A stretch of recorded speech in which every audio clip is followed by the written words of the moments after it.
Less risk of being shot down that way. Ilium flashed past the windows, a never-ending blur of twilight speckled with streaks and spots of brightness. It's quiet in the car. All they could hear is the quiet hum of engines. Jack drives, and for once they actually stay aloft and don't get shot at. She circles around the building he's chosen and brings the car down. They get out, weapons in hand, and wait for the inevitable assault. Inevitably, Jody was the first to find her voice, a soft whisper barely making itself known over the fading sound of the car's engine. So, now what? Samara's ice-blue eyes roamed the platform and found nothing. We should be prepared for an ambush. It is likely that they have guards waiting. Anybody home? There was no response. Naruto frowned and signaled each of them to wait, wondering if they'd somehow gotten it wrong. No guards to greet them, not even mechs. He walks to the edge of the building and looks down. Darkness yawns beneath him, crisscrossed by flying sky cars and the occasional tanker. No guards above, none below. So where is everyone? He steps back and double-checks the coordinates on his omnitol, unease growing within him. They're in the right place, aren't they? Could he have done something foolish? Naruto considered asking Jack if she'd done something wrong, or made a mistake somehow, tries reaching him once more, and then a warning flashed in his visor. So too, did Kagaya's voice in his head. Sniper lock. Incoming. The bullet should have pierced his shields and blew a hole through his brain. It didn't. Instead, he was merely staggered, stumbling back into the car. Jack raised a hand and the next shot whistled harmlessly overhead alongside the unlucky Eclipse sniper who dared to take the shot. Naruto laughed, because suddenly their vision was brimming with a sea of yellow and black uniforms. A Rasenshuriken circled lazily in his hand. He felt the adrenaline pounding, his heart hammering with the promise of action. So it begins. There is a simplicity to war. No time to think. None to react. Naruto moved like a wraith in the shadow of the daunteous towers, pulping heads in his hands, grinding others to gory smears with Rasengan. And the occasional Rasen Shuriken. He doesn't use his weapons. Not this time. There's an anger burning through him, a need to physically crush the foes standing before him. Collectors, Reapers, they're connected. The realization is jarring, painful, yet at the same time empowering. Anger fueled him, coursed through his veins like burning plasma. His body quaked with fury as he charged forward, shredding a row of attackers with a sweep of one golden arm. In his left hand, the corpse he'd been using as a shield began to fall apart, and he hurls its useless meatbag aside. He grabs a Solarian by the throat and crushes him, tossing the body away. Bodily picks up an Asari and sends her screaming to her death over one side of the bridge, caves in a human skull with one massive headbutt. He does not feel the pain of 100 gunshots eating away his body. Because they are not there. He heals before they can fire again. There was a freedom in fighting with your bare hands, carving and cutting and cursing your way to victory. He didn't need a rifle. His body was the weapon, his hands and legs the rounds. Chakra the trigger. They came to fight him, and they died like animals. He made no wisecracks, offered no jokes or crude humor for those he killed. He simply stormed over them and moved on. He was the vanguard of their destruction. Anything left behind is swiftly mopped up in short order by the rest of his squad. But he was not wholly without mercy. They freed several Solarians on the way, even acquiring a new sniper rifle for Jody. Here, high cliffs of buildings pressed in overhead, closer together at the rooftops than at ground level. The walls wreathed with cables and pipes and AC boxes and other half-constructed equipment which splintered the fading light overhead and cast wild shadows on the shiny, bloody floor. He ran, cut down another merc, and another, then emerged blinking onto the crosswalk. Wind slashed at them from this high altitude, threatening to send their little group spiraling off the precipice and to the ground below. Beyond them, the Eclipse had entrenched themselves fierce, as Nasana Dantius continued to rant and rave through the loudspeakers. Even from here they could see the missile emplacements near the roof, the squads ducking into cover at the risk of sniper fire. It was, in short, an impenetrable position. You had to come to them. They certainly weren't coming to you. Well, fuck, Jack muttered. How are we gonna get across that without getting our shit blown up? Jody cradled her new Viper rifle carefully, training her eye through the scope. I can't get a good shot from here. I could form a shield, Samara offered, but I am not certain it would last under that much fire. Naruto sighed. Kaguya frowned. What? Plan B, it is, then. Wordlessly, he tugged onto his helmet, the world falling into a slight blue haze. A HUD formed in his peripheral vision, locking onto the soldiers and mechs, one by one, until he was certain he had targeted most, if not all of Nassan's remaining forces. From there, it was a simple matter of channeling chakra to his gauntlets. Kaguya gasped. He could practically hear the thoughts slot into place in her mind. Oh, I love Plan B. I thought you might. Simple. Naruto raised both hands, a raisin shuriken circling in each palm. Small at first, they began to swell, growing larger and larger as he ground them together, forcing two to become one. Within moments, he was cradling a sphere roughly 3 times as tall as he, and twice as large. The chakra roared and keened in his hand, ready and waiting to be released. It was made with the sole purpose to target and destroy. There would be collateral damage. The bridge would almost certainly fall. The waiting soldiers seemed to realize this, some bringing up their weapons and firing from the hip. If he threw it, out. And he did. With a might heave, the last shinobi flung the Shu Adama Rasen Shuriken. The massive shot forward at breakneck speeds, rapidly reaching the terrified soldier Z. And imploded. What was one suddenly became many, dozens of tiny spheres shooting unerringly toward the Eclipse Merc. 10 dropped before they could get to cover, their helmeted skulls pierced by the deadly spheres, their shields all but ignored by the coursing power of the wind chakra. The rest managed to live for a handful of seconds before the tiny blasts homed in on them, perforating chest and stomach and skull alike. Not even the armored rocket emplacements were spared. The tiny globes seemed to dance on the wind itself, striking unerringly at the launchers. There was a moment of silence, unbroken as 20 men and women breathed their last. Finally, someone spoke. Jack whistled. Sheesh, remind me never to piss you off. Naruto nodded and started forward across the now empty bridge. A lone merc, the only survivor, dared to poke his head out of cover.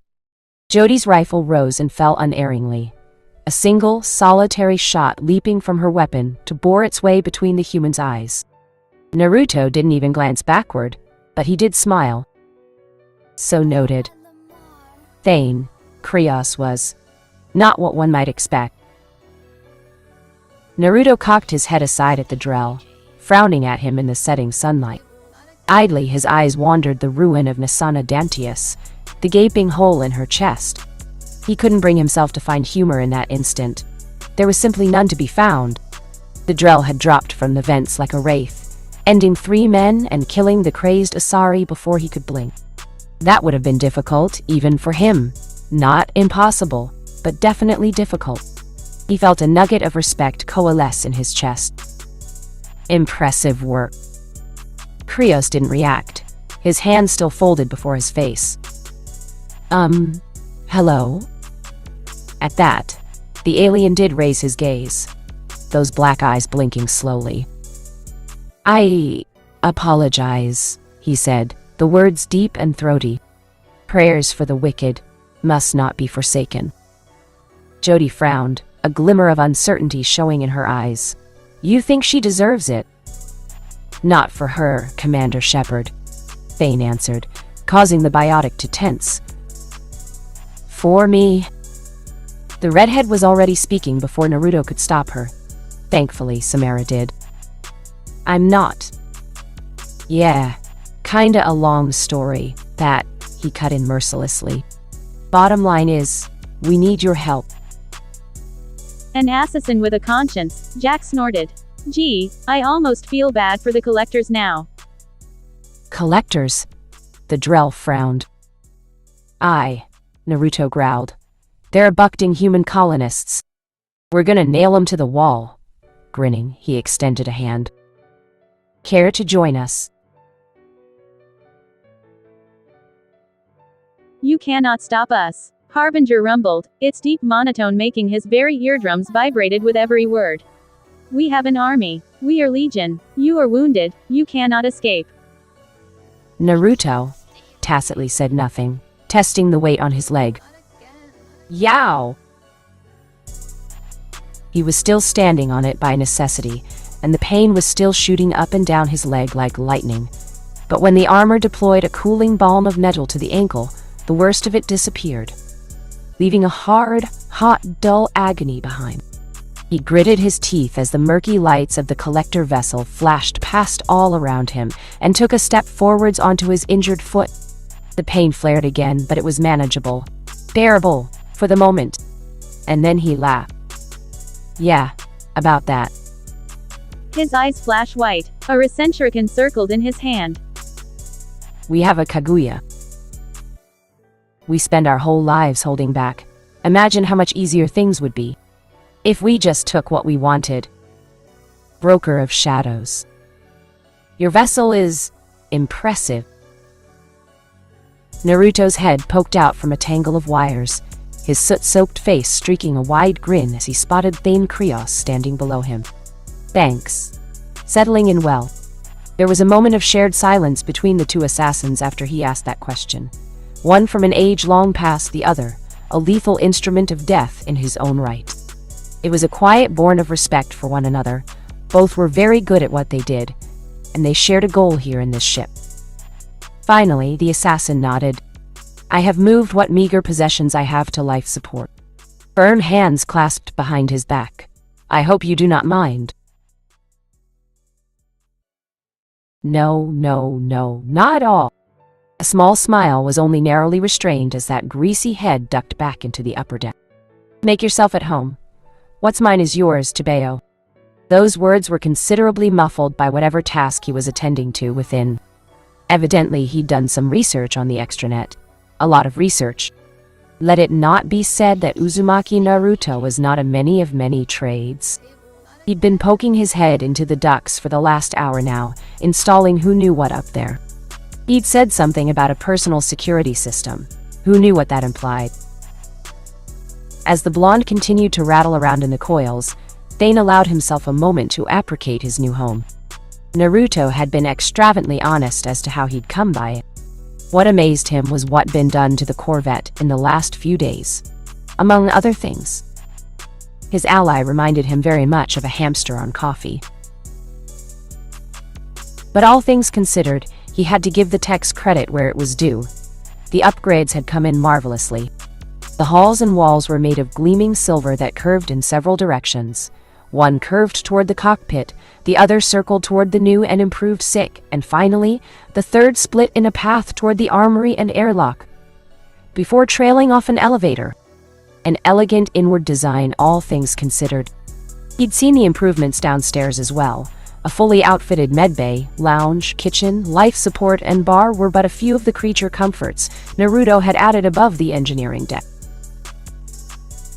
Kirill's old ship no longer resembled the angular abomination that first brought Naruto and Jack to Ilium 5 days ago. 2 days after Krios had joined them, they'd shuttered the Vendetta into dry dock and retreated to the apartment. Now, 48 hours and many credits later, their ship was fueled and ready to go. Its hull curved like the once placid oceans of Kaji, black as the sea of stars overhead. Thane thought to himself, sleek and deadly, efficient, yet unique. So much like the crew who called her home, her name was also fitting. Prometheus. Krios wasn't entirely sure what had spurred Naruto to choose the name, but he felt it fit as far as human terminology concerned. Their Corvette was roughly 3/4 the size of the Normandy SR2 now, but with all the tech they'd packed into it in the last few days, he was certain it could sustain a prolonged firefight with anything short of the Destiny Ascension herself. Perhaps even that. Her captain was a mysterious man-one who seemed to command not only the respect of his crew, but their loyalty as well. There was just something about him that drew you in, made you instantly like him. Despite your best efforts. So strange. Ow, ow, ow, hot! This time, Thane couldn't quite keep the smile from his face. Not as Naruto tumbled out of the shaft and crashed to the ground at his feet. Every part of him was noticeably singed, and his eyebrows were all but gone, his entire form smoking softly as several tiny fires flickered in his hair and across his body.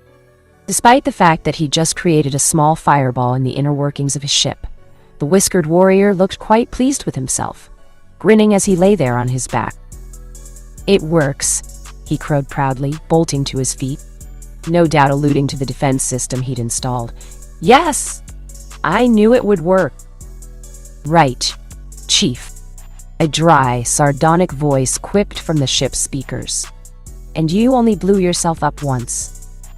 "Bah," Naruto sniffed, snuffing out a flame in his hair with 2 fingers. "I wasn't trying to singe your wires, Cortana." "Oh, I'm sure you weren't," came the cheeky reply. "Otherwise, I'd have to toss you out the airlock." "You don't have arms," the captain countered smugly. There was a silence. "Damn it."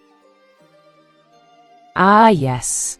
Another of the many surprises that seemed to come with this ship. One they hadn't discovered until well after the upgrades and retrofits were installed. Warden Kirill's ship had a nasty little secret buried within its walls, something that didn't so much bother Thane as it did startle him. It had revealed itself to them only recently, surprising even the normally taciturn Samara with its presence. This ship had an onboard artificial intelligence, shackled and integrated into its systems. In other words, an AI. It was restrained, but still intelligent. Dangerously so. Some might say. Kirill had his fingers in many a pie, it seemed. This was but one of them. Why a human AI, though? Why not a Turian one? Why indeed? Perhaps it had been intended to remind the racist warden that she was beneath him. Somehow. Perhaps not. Who knew what had gone through the madman's head? She would occasionally manifest in a nearby terminal as an attractive holographic human woman, lines of code running down her violet-purple body. She spoke as a human would speak, cracked the occasional joke. He had even caught himself thinking of her as a she. If it weren't for that synthesized voice, one might even think that she were real. Who knew if it were true or not? Cortana had no data on who had created her, or even if a brain scan had been involved to emulate real emotions as a human should. She simply existed. For the life of him, though, he still didn't understand why it always addressed Naruto as Chief. "Alright, time for a test drive." Naruto's voice dragged him out of his mental isolation. Thane looked on as a hologram issued forth, representing a loading screen, followed by a soft chime. He was only slightly surprised when a small, mounted turret swung down out of the opening through which Naruto had fallen a few moments ago, and targeted him. It swiveled to Naruto, back to him, then swung back into the panel from whence it came with a tiny whoosh. Naruto clapped his hands together in quiet appreciation. Boom! And sighed as its smoldering carcass dropped to the floor. Not a moment later. Thane coughed. Naruto groaned. "Damn it," he drawled. "Really thought I had it this time." "That's what you get for running it on a closed circuit, Chief," Cortana chimed. "If you just used a different algorithm and rerouted the forward capacitor." "Oh, forget it." Naruto threw up his arms in submission. "I admit defeat. We need to find ourselves a damn engineer to do this sort of thing. I'm just no good at it." "A pity." Those nictating membranes blinked once. "You are unharmed, I trust." That one earned him a sour smile. "Just my pride, Thane." An easy silence passed between the two killers. Finally, his grin brightened. "All right, why don't I show you the features that do work?" No. More. Explosions, I trust. Naruto laughed. No promises. After all, I'm sure Samara's having more fun than we are right now. Samara did not enjoy being fired upon. Nearly 1,000 years old, she had first-hand experience with most weapons known to man or Asari. She knew their rate of fire, stopping power, even the number of rounds that could be discharged before a spent clip needed to be ejected from the chamber, and a fresh one slotted. Having mastered most of them, she considered herself fully prepared for all but the most lethal of weapons. And even though she possessed some form of rudimentary knowledge towards them, at the very least. But this time was different. The sniper's bullet caught her almost completely unawares, slamming into her neck and flattening against the instinctive barrier she'd erected at the last instant before ricocheting away. It saved her life. Instead of piercing the base of her spinal column, and taking her life as its owner no doubt intended, the shot merely sent her staggering a few steps forward. By the time the next shot rang out, the searingly hot line of its passage sending civilians shrieking and screaming for cover, she was already well into motion. Her swift stride devoured the distance between her and the nearest kiosk, a single biotic leap launching her across the trading floor, carrying her toward the relative safety afforded by the vendor and the thick, heavy plating of its durasteel. A third shot rang out at the epicenter of her leap, punching through her weakened defenses to draw first blood. It carves into her flesh, drawing an angry welt of blue blood across her thigh before slamming into the portion of floor she'd just vacated. A rare hiss of pain leapt from her lips. She fell roughly on that injured leg, tumbling away and into cover before the hitman could try to snap off another shot. Footsteps pound behind her. Reinforcements. Samara grit her jaw. The last time her heart beat so wildly was when she saw Marinth's body, cold and limp and dangling from Naruto's hand. That same heightened sensory experience came on again now, triggered by the potential for violence. She simultaneously exhilarated and afraid. There was a time, long ago, when firefights like this excited, thrilled her. She lived for the rush of combat, the fierce freedom that came when you were fighting for your very life. Now, she feels old, tired. Her submachine gun feels heavy in her hands. In that instant, she wanted nothing more than to return to the Prometheus and depart, to leave this den of thieves and liars behind. But it seems that the assassin disagrees. They, whoever they are, clearly want more than drawn blood. They want her dead. Samara takes a moment to ponder this as she pokes her head out of cover, ducking down as another shot screams past. She wonders who could have ordered such a thing. Shepard? No. That one was many things, but not a coward. She wouldn't have ordered her Turian boyfriend. Ah, the wonders of that listening device, to snipe her purely out of spite. She didn't operate that way.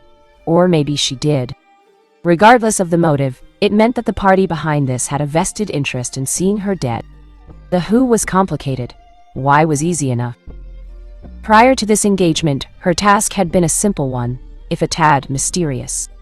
Naruto had asked her to deliver an intriguing packet of data from the Cerberus files to one Liara Tsoni.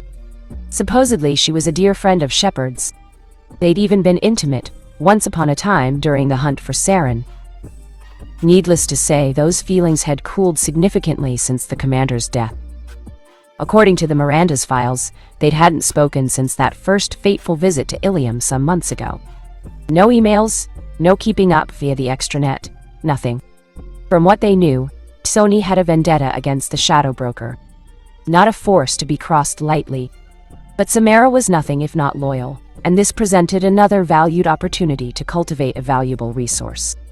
The maiden had been suspicious, of course, but one did not question a Justicar like Samara long before they recognized their cause to a futile one.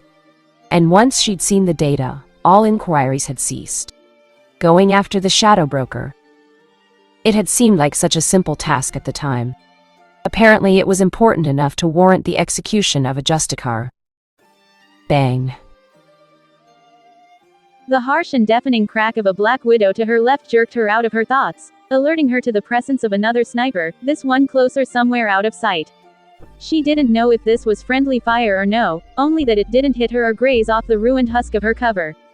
Her arm popped up and fired blindly, the gun rattling in her hands as she swept it back and forth. A trio of pained grunts answered her. More fire tore away at the kiosk, trying to strip her of cover. Instead, she strips them of their lives. Samara boosted her barriers and lurched upward. The bullets fly through the airs, ready to claim her life. She doesn't breathe. Every fiber of her being is focused on this single monumental. Then those bullets stop violently short, colliding with a barrier sprung from nowhere. The bullets flatten, turning magma red before they're flung back at her in every direction. Right back into the hapless squad trying to cut her down. She stands just long enough to watch as they tumble to the floor, then drops back down into cover. More molten metal sprays after her retreat. One of the bullets nicks her arm, burning it.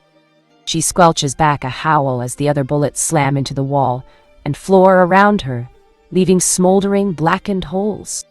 Her omnitol flashes, its soft ping going unheard in the chaos raging around her. A message, by the goddess, now is not the time, no. "Hold fire!" a female voice barks, hoarse and angry. "I said hold fire, goddammit!" And then, incredibly, it stops. Samara doesn't wait.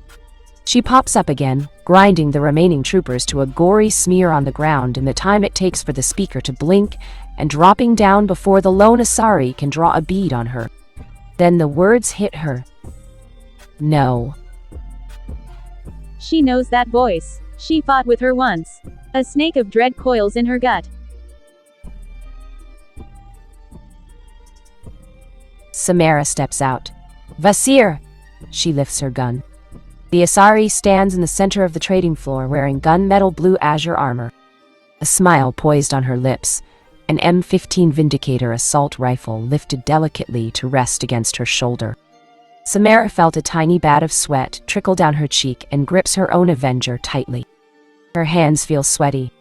This is no mean foe for her to vanquish. The Asari standing before her may be younger, but she is also a force of nature in her own right. Killing her will be no easy feat, even if she's finally alone. Well, shit on a stick. It really is you. She drops the assault rifle to her side, grinning slightly. I can't believe it. Samara, you haven't changed a bit. I was, 100 the last time I saw you. Her laugh is dry, an almost throaty cackle. Sardonic. And here you are, all these years later, teaming up with my target. Small galaxy, huh? And then the smile collapsed inward on itself like a black hole. All of the humor drained from her purple-tattooed face within a blink. Drop your weapons. You're of no use to me, dead. The elder Asari was incredulous. Disgust and incredulity twined within her. You would do this, violate your own code. Hey, it's nothing personal. The Spectre shrugged. I'm just here for your boss. Really, broker's orders. He's got one hell of a price on his head, and apparently the collectors pay well for that sort of shit. I figure one of his crew ought to make for pretty good bait. And hey, if one more damn human has to disappear to keep the galaxy safe, then it's a small price to pay. Samara fought a smile. She didn't know about the data. Her response time was much too soon for that. She'd come here for another reason entirely. We shall see, she thinks of Naruto. She has to think of him before her resolve weakens. Vasir sneers, gracing her with an irreverent smile. I guess we will. In that instant, the Justicar caught a flicker of movement near the south trading floor. She fought another smile. No, you won't. From out of nowhere, Black Widow barked again. Violet blood spattered the sidewalk. What in the hell? Vasir never noticed or heard the shot until that last instant. Until the heartless crack of perhaps the galaxy's most powerful rifle deafened her ears. She was left looking down, her hand fisting against the small hole where her stomach had once been. The rifle clattered out of her hands. Even then, she could have done something. Retreated. Applied metal. Something. Anything. Instead, shock took hold and throttled her common sense into oblivion. Her mind refused to comprehend this, couldn't wrap itself around the ideal that she, a fucking specter, had simply been shot. And by then, Naruto was right on top of her. Funny thing about us humans, his voice hissed menacingly into her ear. We're not as stupid as you might think. Be sure to say hello to your little broker in hell. You'll be joining him soon enough. Oh shit! Vasir's mind raced like a rabid rat in a maze, scrambling for a solution in what she very well believed might be the very last instances of her life. No. She tried to fling herself away in a biotic charge, but her body wouldn't respond. No! Too injured. No! Rifle lay just out of reach. She only had her pistol left, and no backup to call upon. No. Her hand was moving, yanking it free, but even as it did, time seemed to slow to a crawl around her. Naruto was moving, so was Samara. She'd only have enough time to shoot one of them. Then she would die. Even then, her mind raged against it. No, not like this. No. Dear sweet goddess, please, no, wow. Seething with despair, she swung around, lining up a shot with her carnifex, bringing it up. She takes another step forward and pulls the trigger. She pulls it 5 more times, until the chamber clicks empty. Samara was wounded. She was the lesser threat. Take her out first. Tella was certain, positive, that if she could just get her first, then maybe. Samara doesn't move. She is an easy target. Not all Asari are created equal. The bullets fly through the air. Vasir doesn't breathe. This is the moment. Now she can rest easy. Her gun smokes. And then he does it. The bullets, 5 in all, slam into the splayed fingers of Naruto's outstretched right palm. Thrust now between Samara and death. His fingers close, trapping them, squeezing, turning them to so much dust. He caught them. Crushed them. The fucking bastard caught them with his bare hand. Time moved again. So did Naruto. Desperate, she tried to fling a warp at him as he charged. Anything to buy her more time. It was already too late. Much too late. A pair of strong, inescapable palms locked around her face, forcing her to look at him in her last moments of existence. Palms tinged with chakra, powerful blue fields warping his arms and increasing his strength tenfold. Dark eyes bulged, arms twisted. Vertebrae broke. It all happened in an instant. One wrench of his hands and her neck maybe, snapped like a twig. Vasir stood there for a long moment, slack-jawed. Then she crumpled like a shoddy house of cards, a boneless heap of muscle and jelly. He let her fall. There was an awful silence after that. You all right? Naruto asked at last, turning toward her. Samara managed to nod, but her arm and leg betrayed her. She hissed in soft agony and tried to persist. A mistake. Her body crumpled before she could so much as take a single step. Naruto noticed. In an instant she felt his strong arms enfold her, there to catch her before she could crash to the ground. Gentle hands slathered Mijil on the wounds, his omnitol darting quickly to her injuries and applying the miracle cream with a single blink. Already she could feel a soothing, pleasant numbness engulfing her wounds. He was muttering something now, fussing at her. Gotta stop getting shot. She tuned in just long enough to catch the end of a sentence. That's twice now in the same week. Careful now, this might sting. It did a lot more than that. Killing her was unwise, Samara commented with a small gasp as he pressed his hand to the wound in her arm, her mouth forming a grimace as she looked past him, staring toward at Vasir's prone form. He'd broken her neck. There would be fingerprints. He might not be a known quantity in the galaxy as of yet, but killing a specter, especially one as infamous as Vasir, was bound to get him noticed. And the broker, she had to tell him about the broker. Hey! Naruto blinked, drawing a bloody hand across her injured limb. I just saved your ass. How was it not wise? You just killed a specter. He glanced up from the intel he'd taken, suddenly sheepish. Is that bad? You? Samara stared at him for a long, tedious moment, almost disbelieving. Then she started laughing. She didn't know what prompted the floodgates to burst, only that it had been difficult enough believing that he'd killed Morinth solely out of the milk of human kindness. Now he'd murdered Televasir, a specter, to save her life. All this in less than a week. Sworn to him or not, the realization that this man had killed one of the galaxy's most elite operatives for her was enough to shake everything Samara knew about her life. It was either laugh or cry hysterically. She chose the former, opting to bury her face in the crook of his arm and chest and laugh quietly. Softly. This man was nothing short of remarkable. Ah, if only they'd met when she was a maiden. She would have gladly taken him then. But it was too late for her now. More than 100 years had been spent pursuing her daughter, dedicating herself to the code, both body and soul. That wasn't something you undid overnight. No, she couldn't give in to this dalliance, even if it was permitted by the code.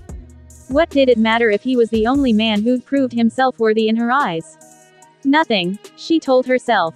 It meant nothing that he'd aided and abetted her at every turn since they'd met, even going so far as to risk his own physical well-being for her.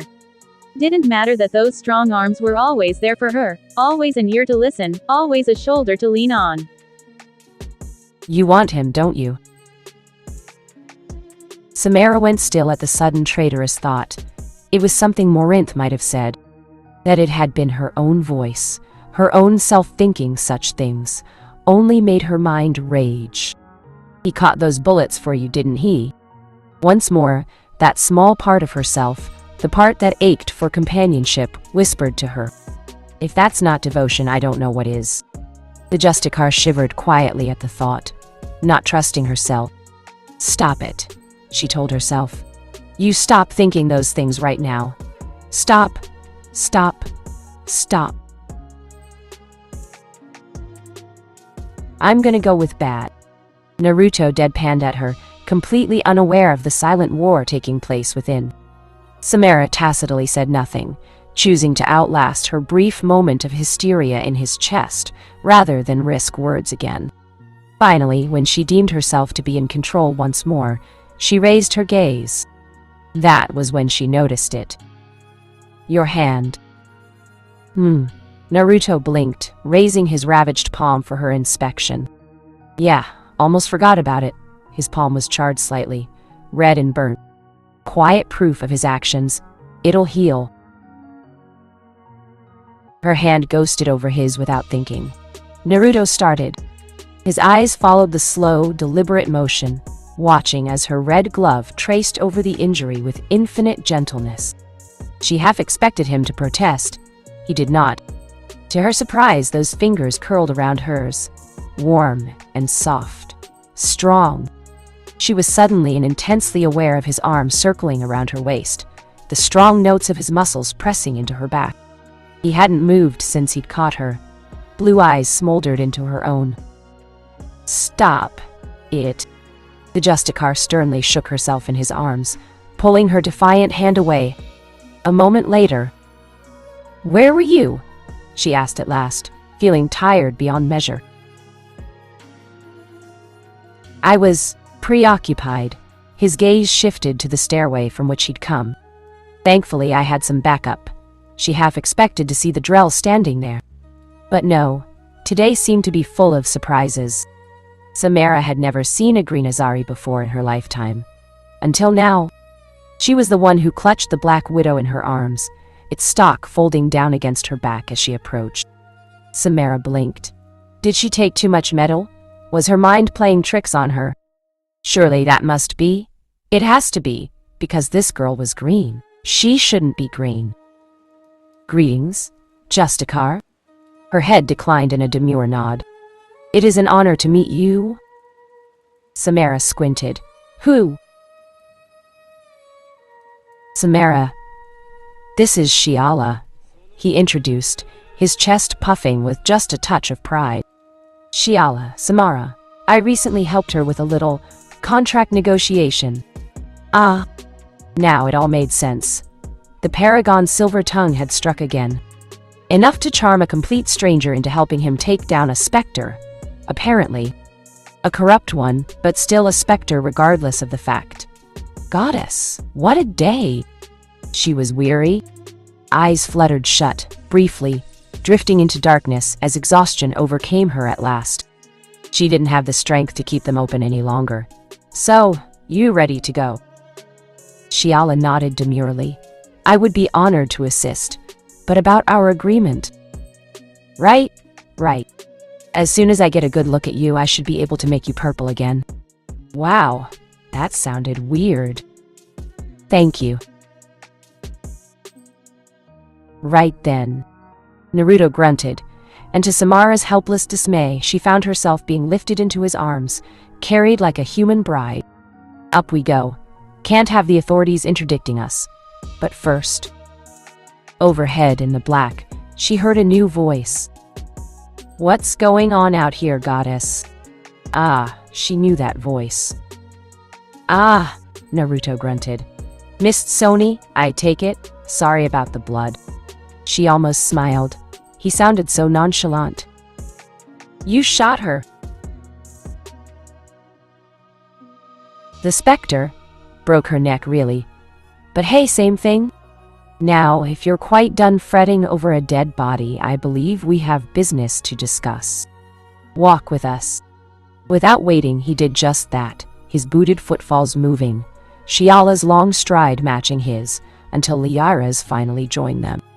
Her curiosity reels her in closer. Samara empathized with the young Asari. There was something about him that just drew you to him. Charisma, kindness. He genuinely wanted to help people. And when someone threatened those he held dear. Well, Vasir was a prime example of that. Perhaps the Shadow Broker would be next. What kind of business? She tuned back in just in time to catch Liara's voice. The kind that involves killing the Shadow Broker. There's an audible layer of frost to his words. I owe him a bullet. And I know just where to find him. She didn't need her eyes to feel the tension. The anxiety. Why tell me this? Because you want him dead just as bad as I do. Now there's a note of anger, pain, sorrow. How do you know about that? Cerberus, I borrowed some of their files. I see. But have you seen this?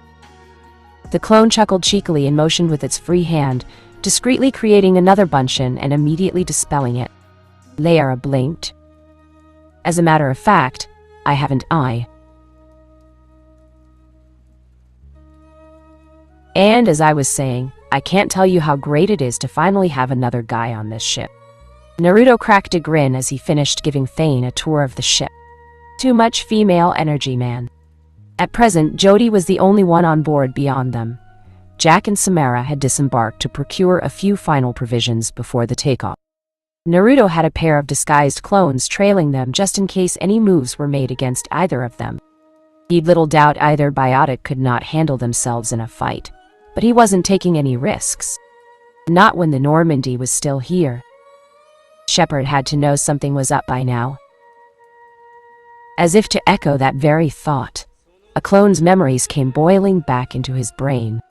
He blinked, sifting through the knowledge. There was no pain to be felt, just a sudden wealth of knowledge that hadn't existed there beforehand. And what he saw lit a fresh fire in his chest.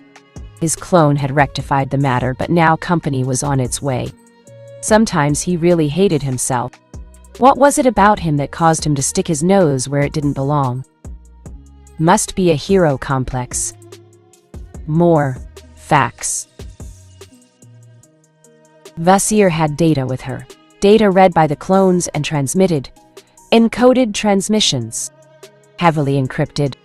He breaks them without a thought in his mind, dissecting their codes and data until he finds a name. His name, Naruto. The broker wants him, alive, to give to the collectors. And there in one of the transmissions, shining like a gem in his mind, one last name. A planet, Hagalaz. That's where he'll find him, and hopefully the answers. Why the collectors, and by definition, Their masters were so hell-bent on taking him. Now all those answers are only a relay away. "What is it with you and Asari?" Kaguya groaned. "I swear if you're not killing them, you're attracting them like flies." "Naruto." Thane blinked. "Is there a problem?" Another smile. "No, though it seems we're picking up some extra people. Ever been to Hagalaz?" Thane allows himself a moment to wonder. "I haven't had the pleasure, no." "Now, you mentioned you were sick." "Ah, yes, Kepral's syndrome." The Drell found himself nodding, the tiniest twinge of regret coloring those words. "You needn't worry, it is not communicable, even to other Drell. It will not affect my abilities for the time being." "But you are dying." "Yes. I could do something about that." Thane blinked, refusing to fan the tiny spark of hope that flickered within him. "If the finest minds of the Hanar illuminated primacy could not help me, I doubt your med bay would suffice. Even if this does possess an artificial intelligence." The blonde's expression turned decidedly odd then. Naruto cracked a grin as his hands glowed green. "Trust me, I'm the best damn doctor you've ever seen." "Oh sure, use me as a deus ex machina, why don't you?" "I think you're kind breaking the fourth wall there." "Nah, the readers love that sort of thing." "Hey boss." Whatever else he might have said was suddenly cut off as Jack stormed through the airlock. Naruto might have otherwise ignored her, if she wasn't marching a very distressed Quarian a few paces ahead of her. The look in those blazing eyes stilled the retort that instinctively leapt to his lips, as did the omni shackles wrapped around the suited woman's wrists. Where had she even gotten those? He dismissed those thoughts as she pushed the disgruntled alien up to him. "And who is this?" Caught her poking around the ship. Jack scowled, giving the young woman another not-so-gentle nudge. "Figured she was a Cerberus spy, or something." "I was just looking," the Quarian protested, her husky voice emerging as slightly tinny through the mask. "How can you expect me to ignore tech like that?" "Easy," was the snarl. "Don't look." "I see," Naruto quietly facepalmed. From what he'd read up on them, Cerberus didn't like working with aliens. Shepard had proven that there were expectations, however, so he couldn't question the validity of Jack's theory. She'd had that Turian with her after all. Maybe this really was one of Shepard's cronies. His gaze cut to the Quarian. "And are you a Cerberus spy, miss?" Bright eyes narrowed underneath her visor, unflinching at his penetrating stare. "Myra told us, and I'm not a spy. Cerberus can rot in hell for what they did to Idena." "Idena?" "Cerberus attacked it in search of a biotic prisoner some years ago," Thane explained in a low tone. Curiously, his eyes lingered on Myra. "You do not have a ship name." "No," she answered flatly. "Is that important?" Naruto asked. "Ordinarily, yes. All Quarians have a ship name." His expression turned contemplative. "But this one does not." She spat something in Quarian that his translator didn't pick up. "I haven't been with my people since those bastards killed my sister, and I won't take my name back until I find her killers and do to them what they did to her." Her voice dropped into a quiet hiss, her helmeted head turning in his direction. "I saw you take down that Cerberus squad. Let me join you." Behind her, Jack arched an eyebrow, momentarily shaken. It was rare to see her so taken aback, least of all by someone smaller than her. But the venom, the pain, in those words were all too real. Naruto frowned. "We're hunting the collectors, not Cerberus." "But you're not helping them either," she replied, her voice pitching. "Your people have a saying, don't they? The enemy of my enemy, why? Is my friend?" The blonde finished. "Well said." Now that he looked at her, really looked at her, first thing he noticed about Myra was the suit. Not to be speciest, but she was clearly a breed apart from her fellow Quarians in that aspect alone. The few he'd seen all wore lightly armored enviro suits. So did she, But hers was a different model altogether. Where others were red or purple or a bland gray, hers was a deep and vibrant green and golden yellow, armored just about everywhere from curve to curve. And the weapons? 2 assault rifles, a shotgun, sniper rifle. And was that a rocket launcher? Serious heat. Then there was the way she held herself. There was a subtle confidence in the way she looked at him, firm in the belief that she could handle herself. She wasn't looking for a handout. Here was someone who had survived on her own for Cammy knew how long, a capable soldier who knew how to handle a gun just as much as an engine. Ding! The idea snapped into his mind in the same instant that K guy aside. Great! Another weirdo. Naruto ignored her. You any good with engines? Shh! The Quarian snorted haughtily. Do you have any idea who you're talking to? The best Godam engineer in the Terminus systems. That's who, you Boshtet. Give me a chunk of element 0, a circuit board, and a bit of metal, and I'll have it making precision jumps. Speaking of jumps, her body flickered as a Mass Effect field sprang up around her slim shoulders. A beat later and she was gone, out of Jack's grasp and across the hall. She shook a 3-fingered hand smugly, revealing the now discarded shackles hanging loosely from her wrist. Did you really think you could hold me? Aye.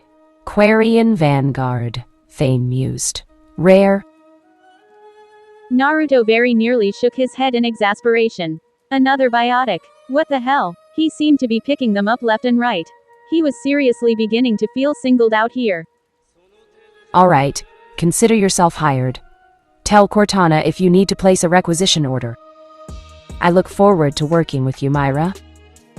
Oh, is that a vi? Naruto and Thane shared a quiet chuckle. Try again. Wait, the armored alien balked. This ship has an AI. Oh, Keela. Jack was the next to share in their amusement. With Naruto, you get used to this sort of shit. Hey, speak of the devil. All eyes turned as the airlock cycled open once more, this time admitting one of Naruto's clones and 3 Asari. A weary-looking Samara lay cradled in his arms, ushered away to the medbay, followed by Shiala after a somewhat nervous glance. Liara was hot on their heels, a grim expression fixed to her normally serene visage. She paused just long enough to take stock of her surroundings of the other Naruto in the room. Eventually, she seemed to think better of asking altogether, settling for a shake of the head instead. Interesting company you keep. The fuck are you? Jack growled. Easy, Naruto soothed with a raised hand. She's an acquaintance, that's it. No shooting till she's off the ship. Thane arched an eyebrow as they bustled past. I was unaware we had acquired so many allies. Liara stiffened slightly as she finally recognized the assassin. I am not an ally, Thane Krios. Although I'm surprised to find you here. The question was unspoken. How had Naruto managed to recruit both the Justicar, the assassin, and the convict, all under Shepard's nose? This worries Liara. She hasn't spoken to Shepard in time, accepted the fact that she's moved on. And yet here she is, working with mercenaries to get what it is that she wants. But she's doing it all for a good cause. Fair on. Just looking at Thane reminds her of him. Guys, please let him be alive. A thinly veiled smile. It is a pleasure to meet you. Myra groaned. Great, great. I'm working with a bunch of psychopaths. Naruto politely waved off whatever their new mechanic had been going to say, for more interested in the quiet thump he'd just heard coming from Jodie's room. He frowned and went towards her door, pausing outside of it where he clearly heard the redhead swearing. There was another louder thump and then more swearing. And Naruto resisted the urge to press his ear against the door. Whatever Jodie was doing, she sounded like she was in pain.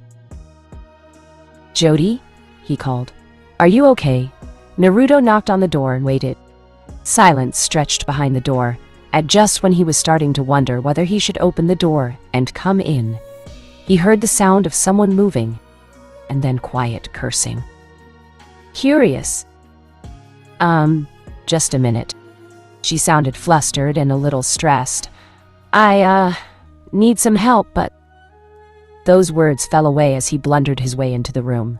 Jody hissed in surprise. Hey, wait a second. He took a few steps into the room before he came to a stop, his jaw dropping open as he took in the scene in front of him. Jody was sitting awkwardly on the bed with her shirt and armor mostly removed. She had her good arm through one sleeve of the black button-up shirt, but the other arm, the one on the side where she'd taken a rather nasty shot, was stuck half in and half out. It was clear that she couldn't get her bad arm the rest of the way in or out, and judging from the painful look on her face, her arm must have been pulling on her chest. Wound badly. Naruto took everything in all at once in one brief look, and then he ran his eyes over Jody again, trying not to let his eyes linger on the body that was framed by the open shirt and pieces of armor. But he couldn't help it. She had beautiful ivory skin, a smooth, taut stomach, and amazing breasts that were held in a deceptively black lace brassiere. He knew he was staring, and Jody probably knew he was too, but it was so unexpected that he didn't know what else to do. She was so bloody gorgeous. Focus, fool!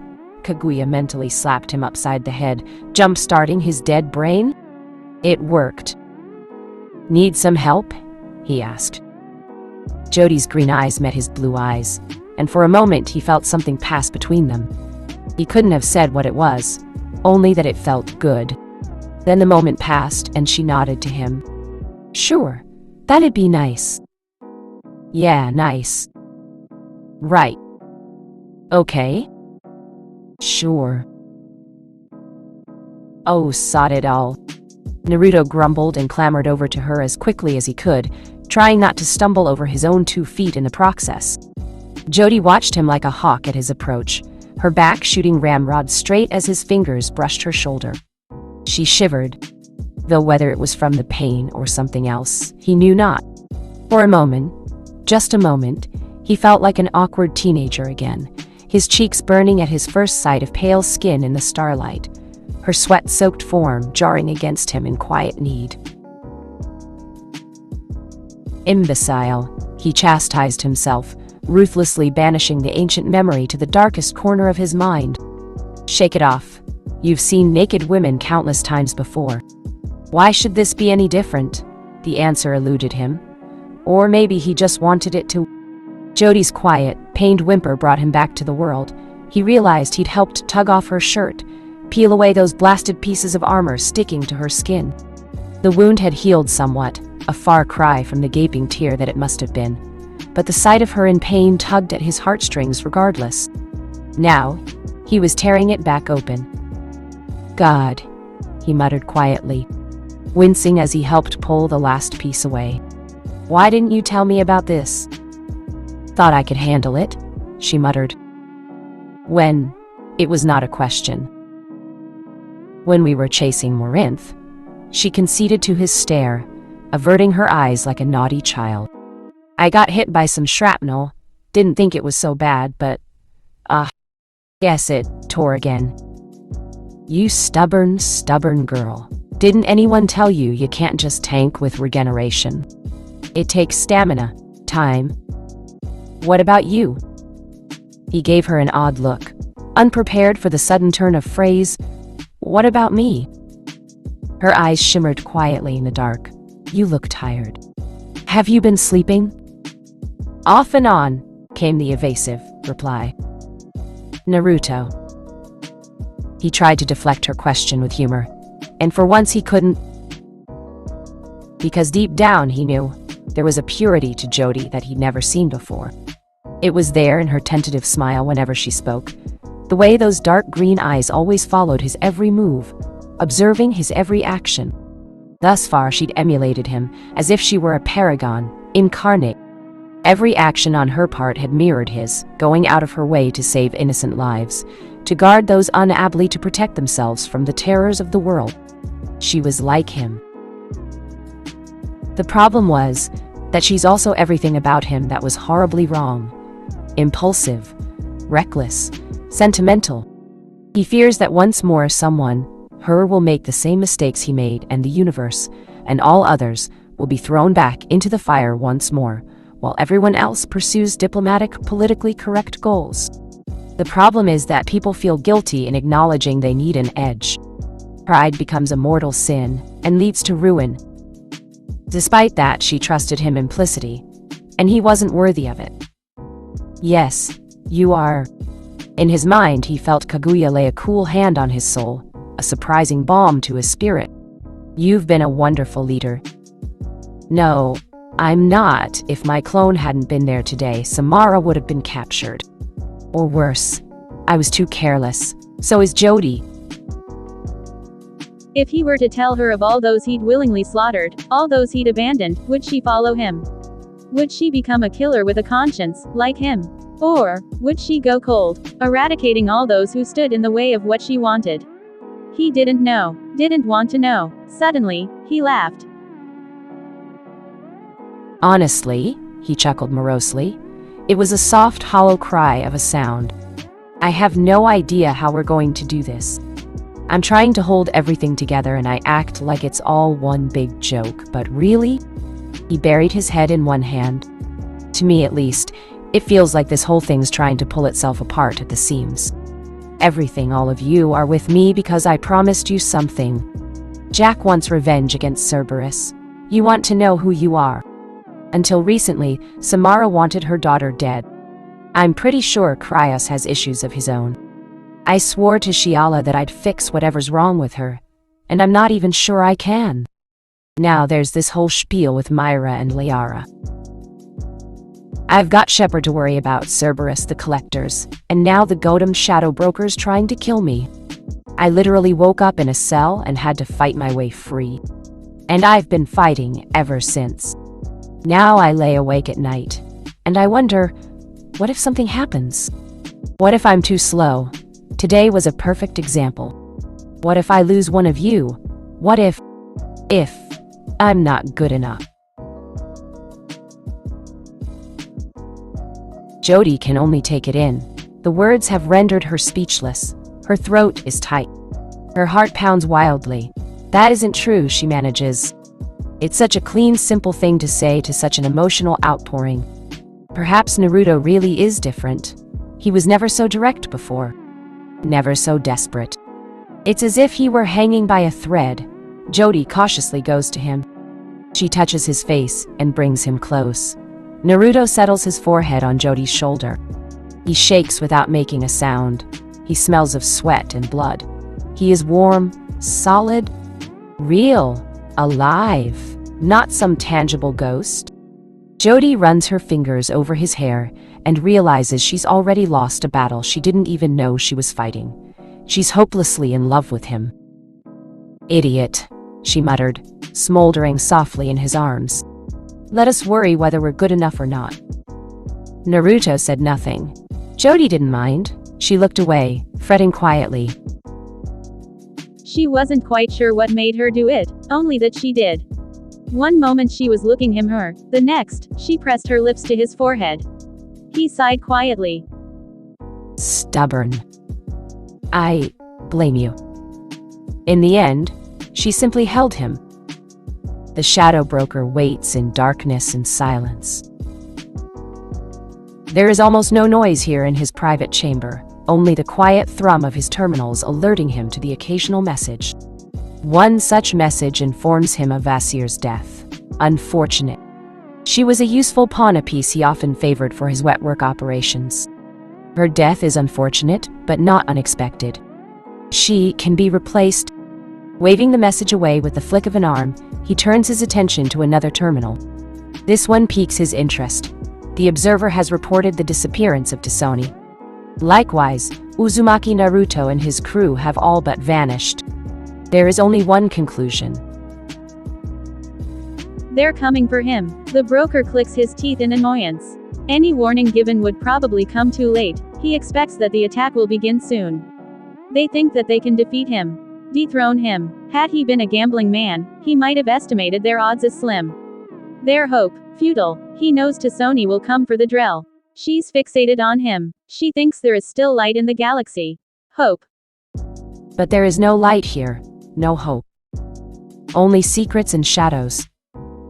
Most fitting for an epitaph, he muses to himself. He knows the confrontation is coming, Uzumaki. Naruto is not a man who dies easily.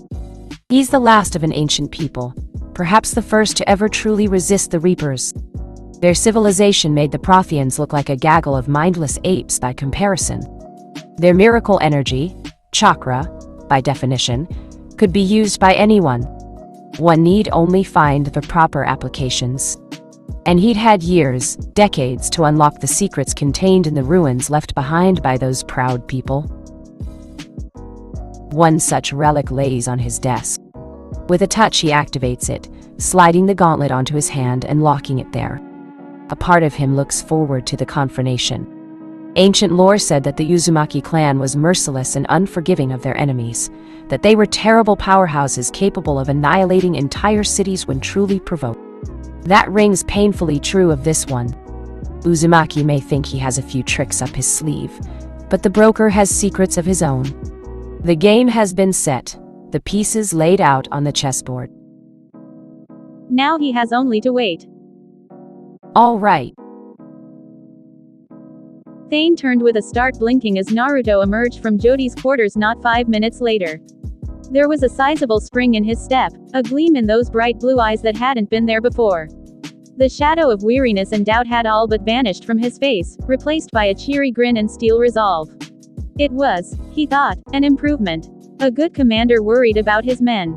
A great commander trusted that the men and women under his command would be able to handle themselves, and come what may. Ready to take on the shadow broker. Jody snorted quietly. As long as he isn't a Turian.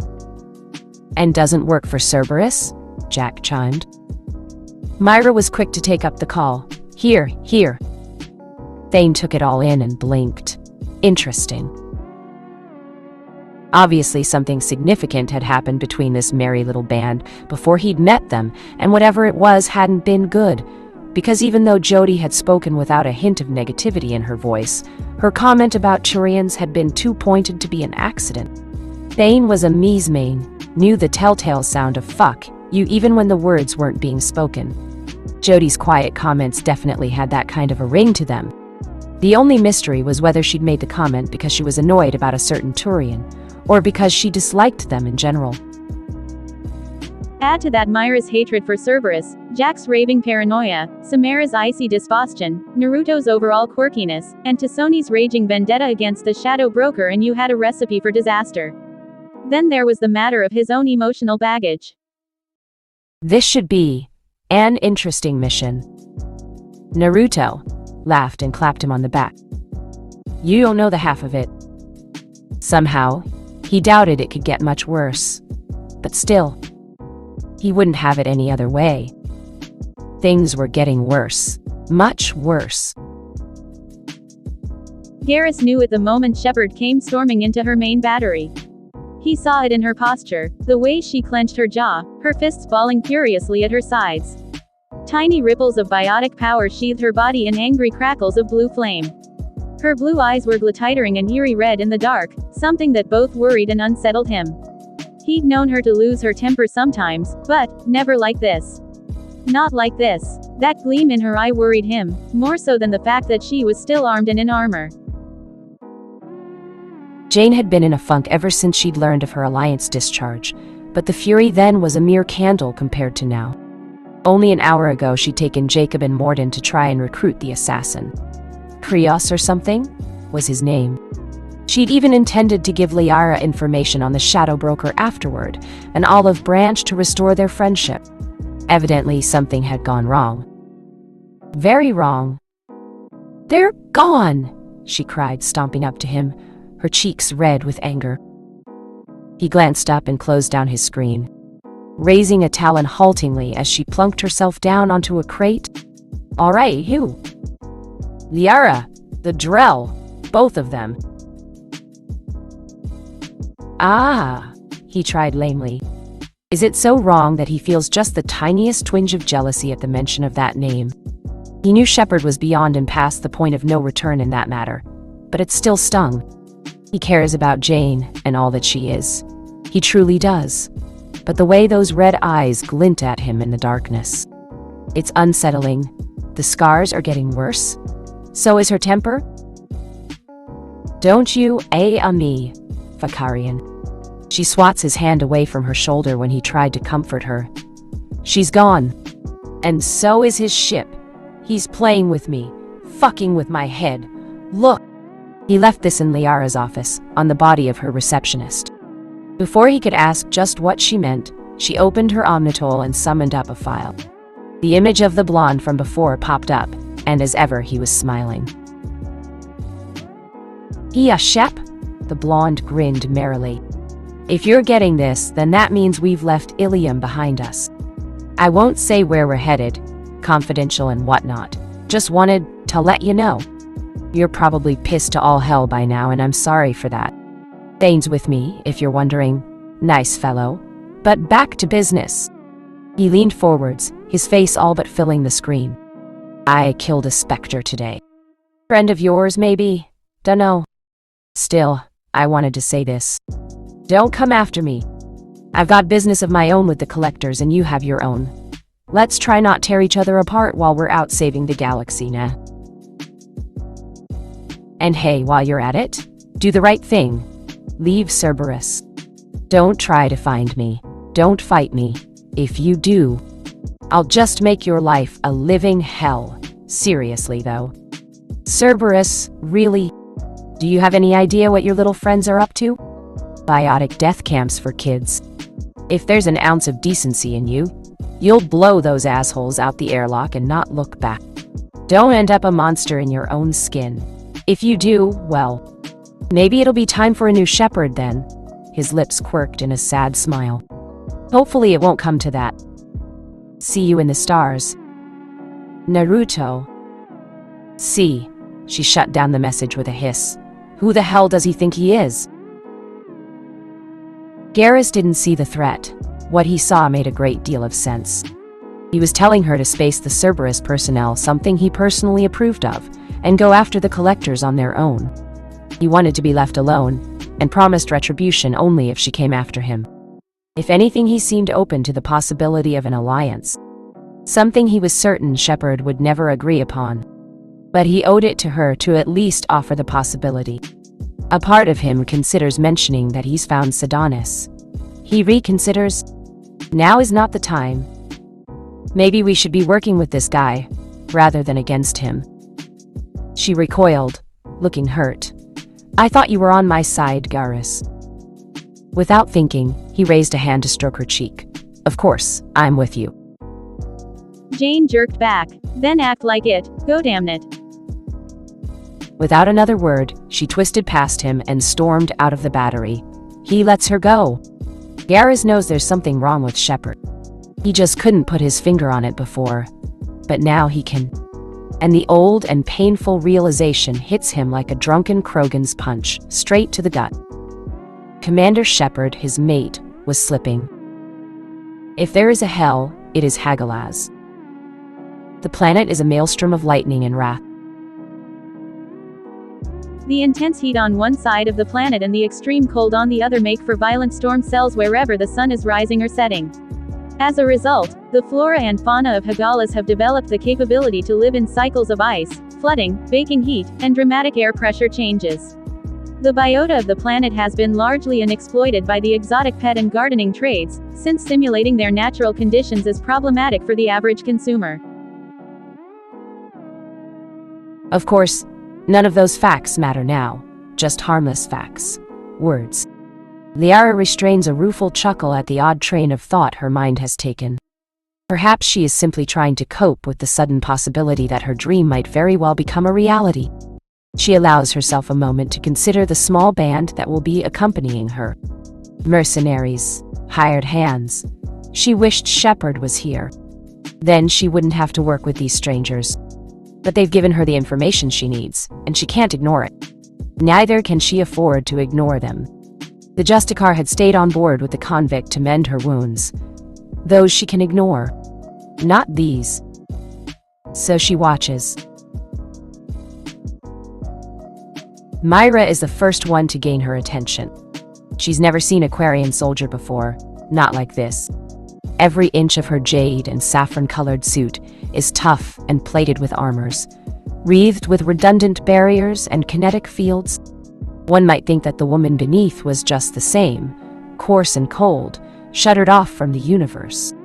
Yet she chats glibly with Jody, her warm, husky voice filled with warmth and bemusement as she shakes her head at the younger biotics. Jody, another stranger. A human who seems hell-bent on keeping her face hidden by an azure helmet. But there's something about her. She sounds familiar. Liara thinks, her voice breaking in a laugh. Shepard's laugh, is it? Liara shakes it off. She's been hearing Jane's voice in almost every human female lately. It's probably just nerves. They're discussing something about biotic detonations and combos, paying no attention to her whatsoever. Her gaze moves on, falling upon the next member of their boarding party. Thane Krios. She doesn't need any information to know him.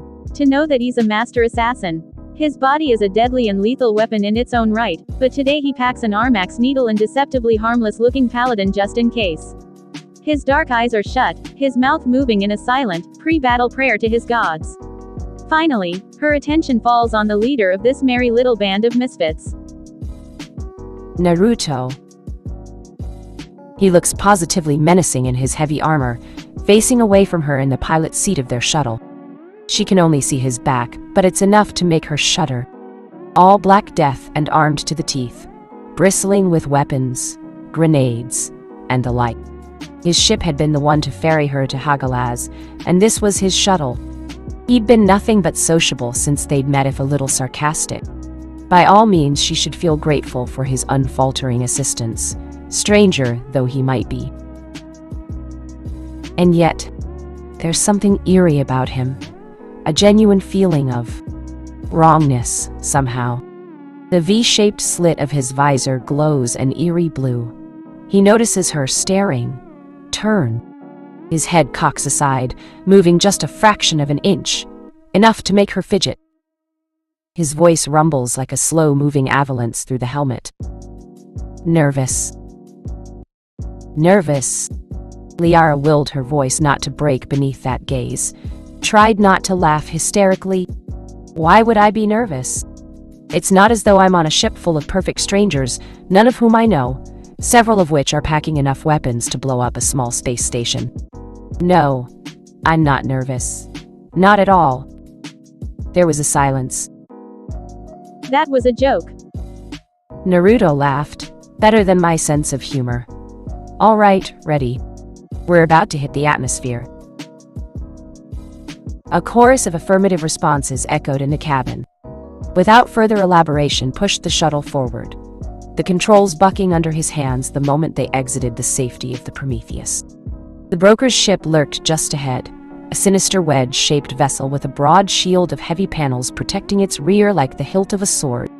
Just behind it was the massive rolling wall of yellow-gray clouds, great arcs of lightning jumping between them, a hungry storm constantly snapping at the ship's heels.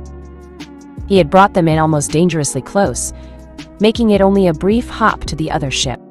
He settled the shuttle heavily on the ship's bow and engaged the magnetic grapples, securing it in place before slamming the door controls. Here we go. Stay down and hang on tight. The moment the door opened, the howl of the wind could be heard and felt everywhere. Each member of the team made their way onto the ship's deck, doing as instructed and staying low to avoid being pulled off the hull by the gusts. Naruto gestured forward with the butt of his rifle. You're the broker expert, Sony. Take point. Where's the nearest entrance? Liara squinted towards him. Was he serious? He'd relinquish command that easily. Perhaps she'd underestimated him. It should be by the back shielding. That fan-looking thingy, right? Yes, I believe I just said. The sharp crack of a rifle interrupted her. Naruto lowered his rifle, and though she couldn't see his face behind the helmet. What now? Naruto laughed and sheathed himself in chakra. Now we do what we do best. They're skilled. Myra fights with almost no regard for her own personal safety, pummeling the enemy with rockets and drones and cursing in Keelish all the while. She sounds like she's enjoying herself, if the occasional laugh is any old indication of her temperament. Jody works with Liara and her to summon cataclysmic biotic detonations, warping the hull and flinging soldiers into the lightning rods. By comparison, Naruto and Thane are more sedate, suppressing the enemy through withering sniper fire and, in rarer cases, devastating close combat. They work as one unit and do so seamlessly, protecting her and covering each other's backs well. Not a single one is harmed. The same cannot be said for the Broker's army. They are parted from their bodies like wheat and chaff, their drones overloaded, and all attempts to stall them obliterated by the raw power of the biotics. With Myra's aid, the door is down almost instantly. They remove their masks. All save Jody. What is she hiding? No more time to wonder as the alarms wail. Waves of agents fall before them. Until finally, at the bend of a hall, guarded by a lone agent at a desk, she sees him. Her SMG rattles one last time, silencing the agent who dares to stand between her and her goal. She darts forward, the door recognizing her speed and all but flinging itself open for her. There he is. Farron. Adrel is strapped into a chair, convulsing from an electric shock even as Naruto and company watched. He hadn't encountered that many Drell, but the man looked in bad shape. Numerous bruises and wounds on his body, eyes unfocused, wrists raw from where he had jerked against the restraints. At the sound of Liara's voice, he seemed to come around, croaking out a few strained words. Liara. No, don't touch it, trap. It's all right, Farron. We're here to help you, the Asari said, moving closer. Naruto waited patiently as they conversed, stepping forward only when it became apparent that poor Farron could yield no more intelligence. We should go, Sonny. He held up his Omnitool, capturing her attention. The Broker's just down this hall. We can get him out once we've finished with him. Myra. He jerks his head toward the Quarian. Stay with him in case any of the agents come by. Sure thing. The woman nods almost immediately. There is no dissent whatsoever. Yes, right? Almost numbed by the prospect of finally making this a reality, she follows him through another wave. More agents fall. They're panicking now, terrified by the suicide squad tearing through them. Nothing can stop the four of them, even without Myra. They're implacable. Finally, they arrive. A lone door stands between them and their goal. Ready? Naruto raised a hand, ready to palm the door. Liara nodded. Let's finish this. His whiskered face creased in a wan smile. Her heart skips a beat. Couldn't have said it better myself. Raising the pistol, he opened the door and stepped through, Jody, Thane, and Liara following close behind.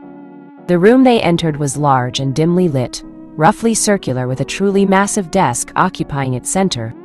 At that desk there sat a large bulk, causing him to raise his brow in surprise. The Shadow Broker? He was enormous.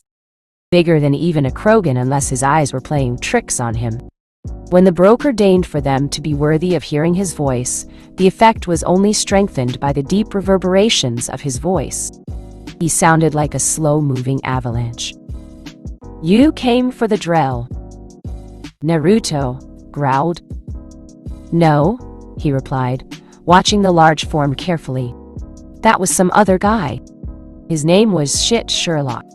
First name, no. Reckless, Uzumaki. Even for you. So trying to kidnap my crew and sell me to the Reapers was subtle.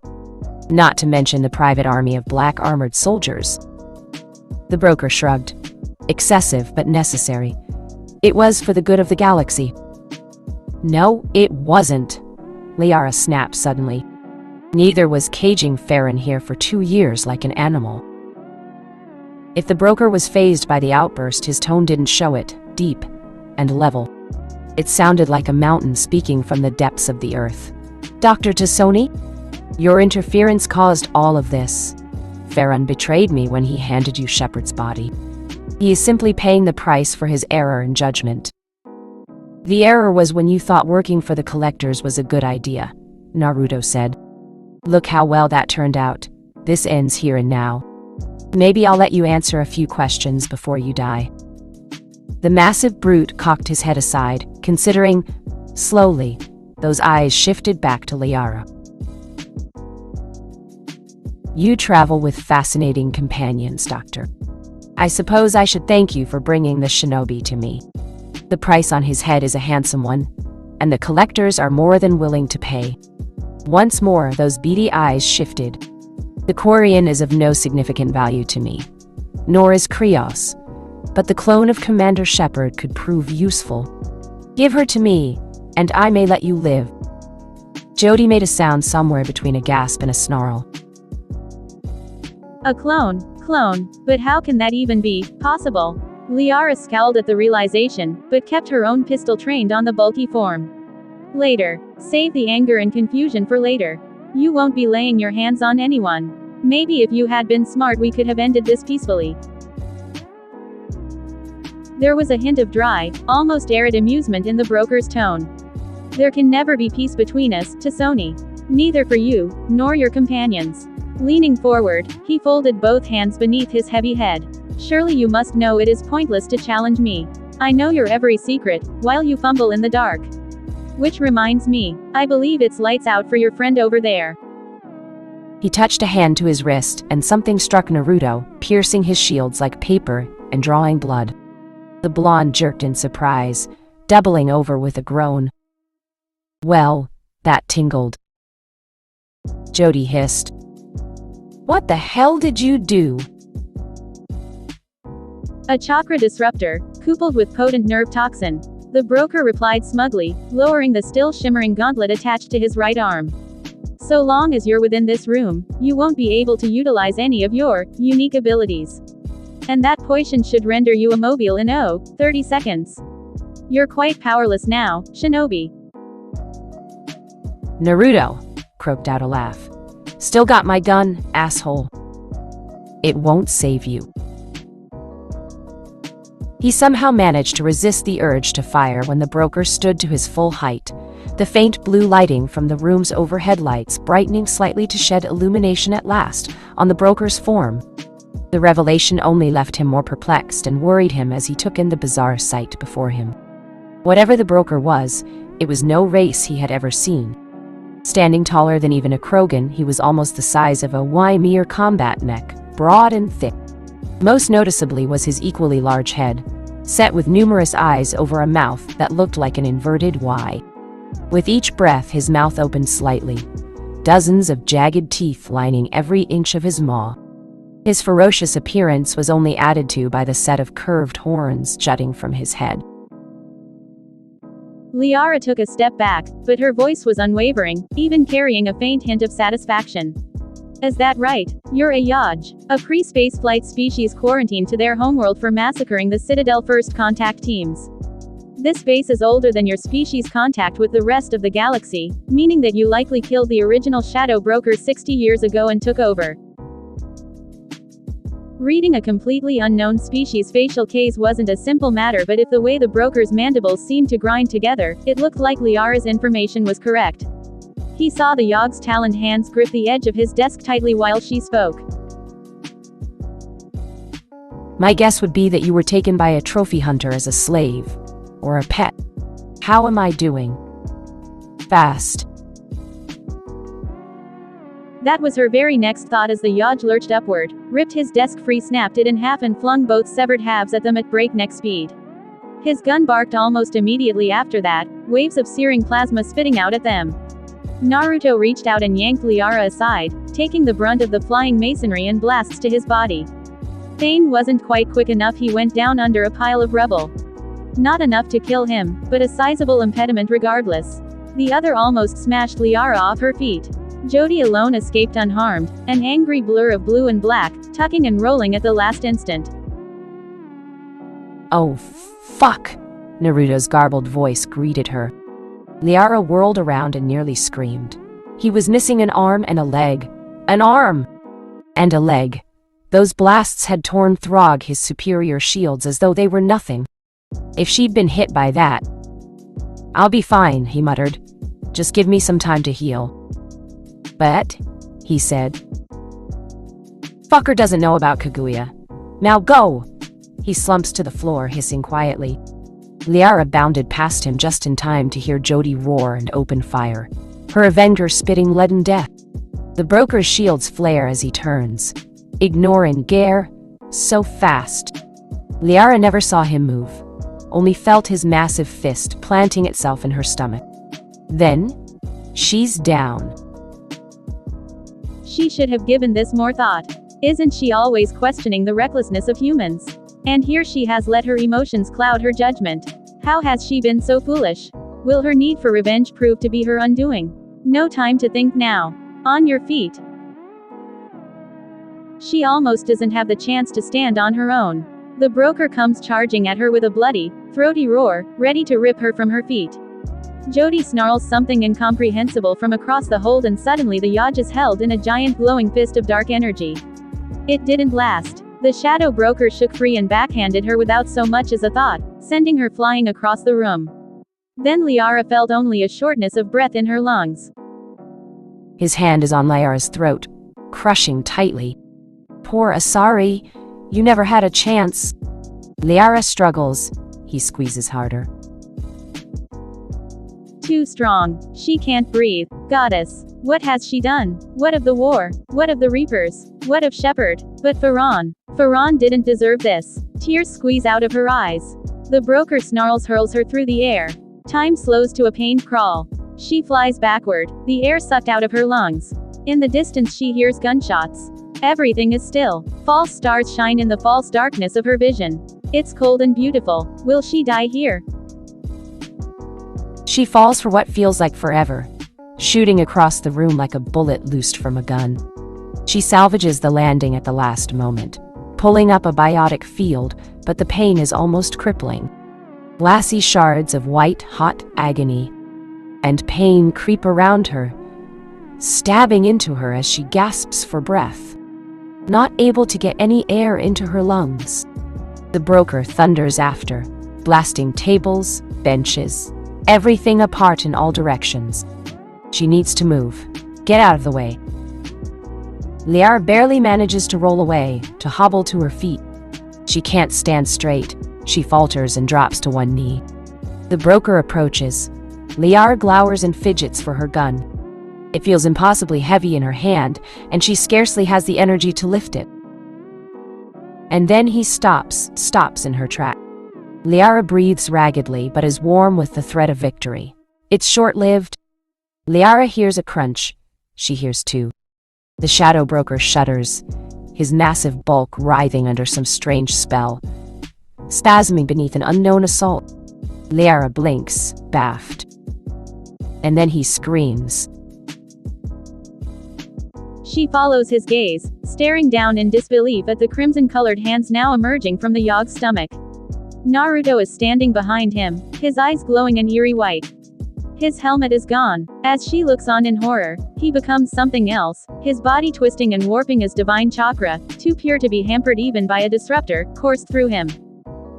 Whatever this creature was, it possessed flowing hair like ashen snow, twin ore thrusting out of her hair.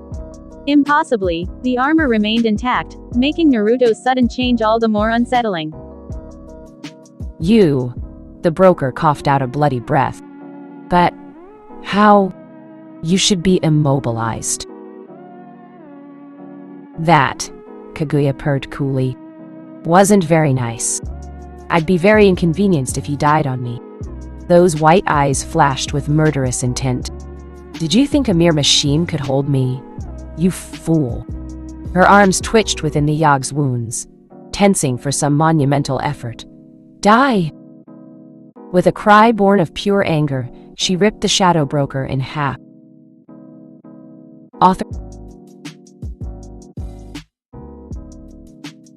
Naruto pursed his lips together in a thin line, scowling down at the Turian at his feet.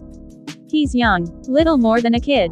He hit hard. Naruto hit harder. One touch was all it took to see right through him. He can read a past in those eyes, a legacy of betrayal marked by pain and regret. He's alive, yet he's dead at the same time. Little more than a husk inside. People have died because of this man. By all rights he deserves a bullet in the back head. It might even be a mercy. Yet, something makes him hesitate. He's just like you, Kaguya muses. She speaks the truth. He knows the sting of betrayal all too well. He betrayed his men ages ago, leaving them behind to burn when he hit the relay. This man doomed a dozen. He damned thousands. Something stirs within him. Not quite pity, but neither is it empathy. Either. In the ends, he holsters his pistol. Just shoot me, the man groans, his words slurring drunkenly, broken mandible fluttering in agony. Put me out of my misery. Naruto frowned. What's your name? He asks. The bird turned and spat a wad of blue blood onto the floor of the presidium. He turns those haunted eyes up at him. When he finally speaks, his voice is little more than a quiet croak. Perhaps he realizes he's not going to get the easy way out. Not from him. Sidonis. Ah, now it all made sense. The one who betrayed Garrus. In the next instant, he reached down and grabbed him by the scruff of the neck, hauling him to his feet.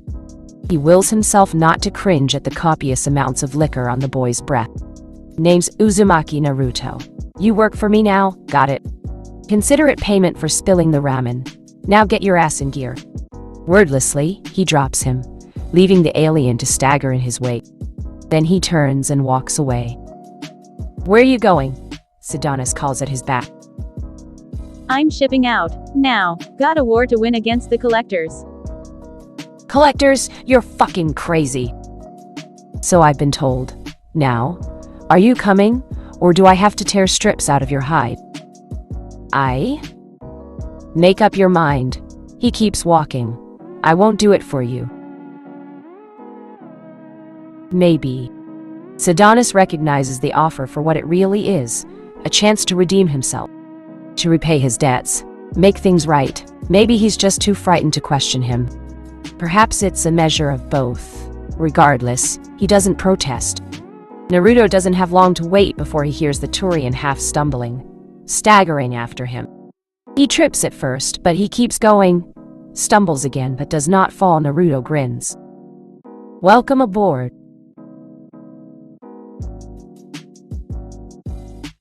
Author note. All right.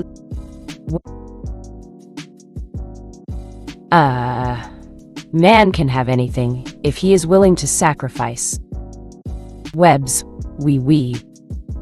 Now then, Kaguya began demurely, as she lounged on the couch, staring back at the gawking girl before her. I suppose you lot would like an explanation for this. Jack felt her eye twitch. That would be nice. No, need to shout. Oh, Jack felt like shouting. Lots of shouting, plenty of shouting, with extra shouting. Because the last thing she'd been expecting was a white-haired woman in Naruto's armor to strut about like this. Least of all when said stranger waltzed right up to the boss's cabin, Liara practically on her hip, declared herself co-owner of the ship, and locked herself inside. Now several hours and one extremely flustered Liara later, this odd woman had finally deigned to allow her access to the cabin, and Jack was determined to have answers. What the hell? This was made all the more difficult by the fact that this woman who claimed to be Naruto was currently wearing a little red dress that showed off far too much leg. Somehow regal, elegant, and yet menacing all at the same time, she radiated superiority on an almost primal level. As if she thought herself above the world, galaxy, the very universe itself. Tea, she offered, raising. I find it quite soothing. Jack swatted the glass aside with her hand, shattering it. Kaguya frowned, flexing her fingers to remove the sharpened shards of precious porcelain, her minor injuries slithering shut seemingly of their own accord. If she was at all upset about losing her tea, she did precious little to show it. A pale palm simply poured another glass of tea from the teapot. This time, Jack was not offered one. How rude. You never mentioned you could turn into this thing, she ranted. What did you do? Kill him. Kill him? You wound me. And do stop gawking, dear. A finely manicured hand rose, pushing an errant lavender strand behind her ears. It's not good for your looks. Wouldn't want to get any wrinkles now, would we? The silence that followed is particularly satisfying, she thought. Giving up that my tattooed lovely is what kills people. Those who refuse to give up, however, such as myself, are entitled to trample upon humanity at our leisure. Naruto transcended that existence long ago. Why else would I stick around? Beyond the obvious amusement, of course. Jack didn't have an answer for that. I've already explained myself to the others. The rabbit goddess frowned, and the aquarium suddenly shattered near the back of the cabin. Oops, she amended at Jack's stricken expression. It's been forever since I've actually had to restrain myself. I suppose I should put the poor creatures back. That hand moved again, and time itself seemed to flow in reverse. The shattered shards and dying fish shooting back into the tank with a wet, smacking sound, restoring the poor creatures to a happy environment? What the hell? Don't get any ideas, impudent girl. The pale woman uncrossed her legs, scoffing. I simply reversed my actions. Even I can't control time. Although, I suppose I do owe you an answer at least. I'll make it simple. Ahem, Kaguya started, coughing petitely. I am a goddess, a being of supreme and unholy power. Naruto sealed me inside him to save his world from a world of despair. So on and so forth, blah, blah. He has complete and total control over my actions. The only reason I'm still out right now is because he allows it. There was an awkward silence between the two women, human and goddess. And they actually bought that shit. Of course they did, darling. The horned goddess laughed and crossed one leg over the other, as though the answer to such an inquiry were the most obvious thing in the world.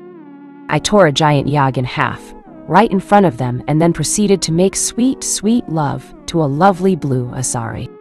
That's rather hard to deny, even on the best of days. Now, if you would kindly refrain from any further acts of untoward violence, I might be able to finish my explanation. Fucked.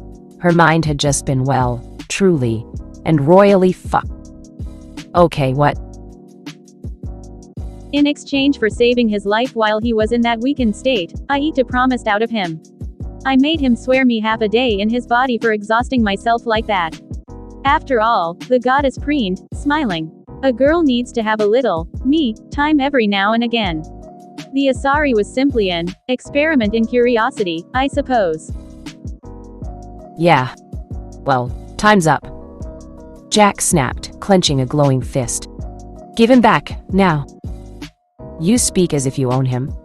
Kaguya leaned forward, and for a moment, Jack expected another speech. Do you believe that to be true? Yeah, well, she muttered. He still owes me for helping him bust out of prison a while back. And I intend to collect. I dare say, if any should say to have a claim to him, it would be me, not you. Jack was still expecting another speech. She was wrong. Hand shot out with blinding speed, slender fingers wrapping around her throat in an iron vice and slamming her into a bulkhead with numbing force. Star's entire solar systems burst before her vision, rupturing in an overwhelming supernova of superhuman brightness. Then she realized it. No air, no oxygen in her lungs. She couldn't breathe. Choking. Kaguya was strangling the life out of her. Naruto is mine. The words were a hiss, from the deepest, darkest, blackest pit imaginable. Who saved him? I did. Fangs flashed in the muted lightning, prominent canines gleaming with menace. Today wasn't the first, you stupid cretin. Countless times, I have stood between him and certain death. Innumerable times, I have safeguarded him time and time again at my own expense, suffered heartbreak and pain for my trouble, and still upheld this thankless task. If you think you can lay claim to him so easily, you are sadly mistaken. Casting her to the ground, the white-haired woman savagely slammed a heel in her stomach, the tough point grinding agonizingly down against her liver. Jack snarled in pain. Gah, bitch! What the fuck? Trust like that is earned, my little songbird. The deity purred, her voice gone silken with malevolence. And what have you done to earn it? Nothing. Her foot drove down again. You do no trust him, no, not as he trusts you. He would lay down his life for you in a heartbeat, you any of his crew, many of whom he barely knows, but would you do the same? I think not. You trust no one. That copy may have earned the right, a place at his side, even, but you. Not you. Never you. Now, I will have you take back what you said, or prove to me the depth of your devotion. What are you? His wife or something? Kaguya blinked owlishly. His wife? No. I'm merely someone invested in his well-being. That includes his emotions. Now speak? Trembling with the effort to raise her head and breathe at the same time, Zero glowered at her captor. Exhaling sharply, she started. Look, Blondie's a good guy, all right? He's been straight with me so far and that's weird. Most people usually screw me over by now or some other stupid shit. There, happy now. Furtively, she grasped at the foot still bearing down on her stomach, crushing her. Now get off of me. And? She choked on the words. Oh. There was a pause, the flames of her fury flickering, dying. You truly do care for him, don't you? He's gotten to you? How adorable. A vicious biotic slam took those words and smashed them to pieces, flattening her against the wall with bone-crushing force and bloodying her arm. One hand still outstretched, the convict stalked after her victim, eyes glittering like angry black diamonds. Kaguya's expression didn't waver in the slightest, if anything. She seemed amused by the sudden reversal, because she allowed it, this moment of weakness. Jack's reply only made that smile even wider, darker somehow. Hurt him and I will destroy you. There, that's what I wanted to see. The goddess paused, licking a bloody finger. I'll loan him to you for the time being, but only because you asked so nicely. The air grew suddenly thick, heavy against everyone's skin, clogging their ears. A horrible shriek split the night as the sky itself screamed, and then the wrath of the heavens, all unseen, struck the cabin. Struck them. Jack felt her every synapse fire, her nerves beneath the sudden jolt that crawled through her skin. She looked away. And when she dared to look, he was standing there. Eyes twitched. Somehow, Naruto had the good sense to blanch. Dress. He glowered, staring down at himself. She put me in a fucking dress while I was sleeping. Without a second thought for present company, he tore the garment away, a dull rip resounding through the cabin. And Jack just stood there, gawping. A small, strangled noise left her lips as the blonde nonchalantly did a small turn, and proceeded to pad toward his closet, snarling softly as he searched for new clothes. Geez. She always does this, making a damned fool of me. Two words flickered through the fog of Jack's mind then, and they had nothing to do with damn or fool. Birthday. He was certainly a fine specimen of the human male. Despite her best efforts, the tattooed convict felt her face begin to burn as she stared at the scarred blonde's backsized. Lean in muscle, not a trace of fat to be seen. Life, and the consequences of the choices he made during that life, they had shaped him into a hunter, a fighter, a warrior, soldier. Scars. That's her next thought. Some of them are pale, silvery white lines scrawling across his hips as though a giant clawed beast had seized him. A scorching burn where his right lung should have been. His left arm slightly discolored, suggesting he'd lost and grown a new one. And another, thereon, wow! How did you even survive something like that? Sue. I guess I've got some more splainin' to do, eh? He asked over his shoulder, slipping into a simple pair of dark slacks. Wouldn't be the first time Kagaya's made trouble for me. Jack barely heard him. Every second as she stared wound her tighter and tighter like an angry spring. Weeks' worth of frustration coming to a heated boil with each passing moment. You care about him. Kaguya's words suddenly came to mind in a grisly flash of insight. She'd been incredibly stressed for far too long, little daggers of annoyance digging into her brain with each passing day. She couldn't get a handle on him, his behavior. He talked to her like he actually cared about what she thought, treated her as if she were one of his own. Now the blonde bastard was half naked in front of her. The damn tease! How did you ignore a body like that? Would it really be so wrong just to give in? If only for a moment. Just a tiny slip, some meaningless sex, and she'd get this out of her system. Then this damn itch would be gone, and she wouldn't have to think about his words or these feelings. Or, "You're staring, you know." Jack started, hissing in defiance as she was caught, red-handed. So you," says the girl wearing shorts and a belt. Naruto quipped, effortlessly tugging a faded orange tea over his head. "Come on, what's the big deal? I'm sure you've seen plenty of guys naked eyes." She wasn't sure what prompted her to react that way, only that she did. His nonchalance frustrated her to no end. Before he could finish that sentence, she stepped forward, grabbed his face, and pulled his mouth to hers. Her lips are warm and moist against his, forceful, insistent, hungry against his own. "For a moment, just a moment," he responded, tongue moving against hers. "Stop." And then he pushes her away. "What? No. No. Stumbling, Jack could only glower at him in disbelief. Wiping his mouth, the blonde walked away and sat down at the edge of the bed, sighing softly. "I think that's enough for today." "What the hell, you tease," she growled. "That's not fair." "I'm not here for casual sex." Eyes like flint glared back her. "I don't bed someone unless I know them, and I sure as hell ain't looking for a one-night stand. So if that's all you're looking for, then you can forget about it right now, Jackie." The words hit her like a slap in the face.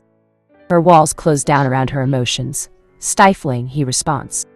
Damn it, this was so confusing. Snarling in dismay, she lashed out. "Well, fuck you then." "Naruto, do you have, The door chose that very moment to open. "Ah," Thane blinked, noticing their flushed faces. "You are busy? I will return later." Naruto sputtered. "Now wait just a second." Liara was losing.